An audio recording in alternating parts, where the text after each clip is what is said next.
സംസ്ഥാനത്ത് ആദ്യമായി ഭരണം പിടിച്ച തിരുവനന്തപുരം കോർപ്പറേഷനിൽ ബി.ജെ.പിക്ക് അപ്രത്യക്ഷിത വെല്ലുവിളി. മേയർ തെരഞ്ഞെടുപ്പിൽ മത്സരിക്കാനാണിപ്പോൾ CPM തീരുമാനിച്ചിരിക്കുന്നത്.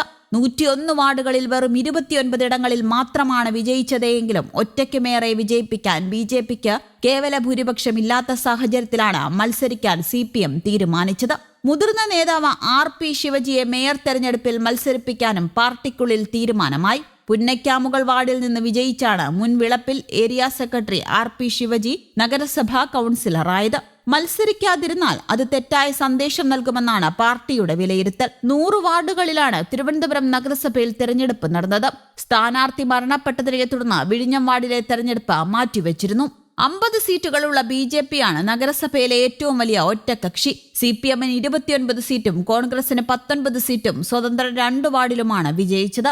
ഇവരെല്ലാം കൂടി ചേരുമ്പോൾ അത് 50 വോട്ടായി മാറും. എന്നാൽ സ്വതന്ത്രരുടെ നിലപാട് എന്തെന്നത് നിർണായകമാകും. അതുപോലെ തന്നെ വിഴിഞ്ഞം വാർഡിലെ തെരഞ്ഞെടുപ്പും പ്രധാനമായി മാറും മുന്നണികൾക്ക്. അതേസമയം ചരിത്രത്തിൽ ആദ്യമായി ബി.ജെ.പിക്ക് ഏറ്റവും കൂടുതൽ സീറ്റ് കിട്ടിയ തലസ്ഥാന കോർപ്പറേഷനിൽ മേയർ സ്ഥാനാർത്ഥിയെ ഡിസംബർ 26-ന് പ്രഖ്യാപിക്കുമെന്ന് പാർട്ടി സംസ്ഥാന അധ്യക്ഷൻ രാജീവ് ചന്ദ്രശേഖർ പറഞ്ഞു. അതുവരെ കുറച്ച് സസ്പെൻസ് ഇരിക്കട്ടെ എന്നും അദ്ദേഹം കൂട്ടിച്ചേർത്തു. സത്യപ്രതിജ്ഞാ ചടങ്ങിന് ശേഷം സംസാരിക്കുകയായിരുന്നു രാജീവ് ചന്ദ്രശേഖർ. R. ശ്രീലേഖ, V. രാജേഷ്, കരമന അജിത്ത് എന്നിവരുടെ പേരുകളാണ് ബി.ജെ.പി പരിഗണിക്കുന്നത്. ഡെപ്യൂട്ടി മേയർ സ്ഥാനത്തേക്ക് സിമി ജ്യോതിഷിന്റെ പേരിനാണ് ബി.ജെ.പിയിൽ മുൻതൂക്കം.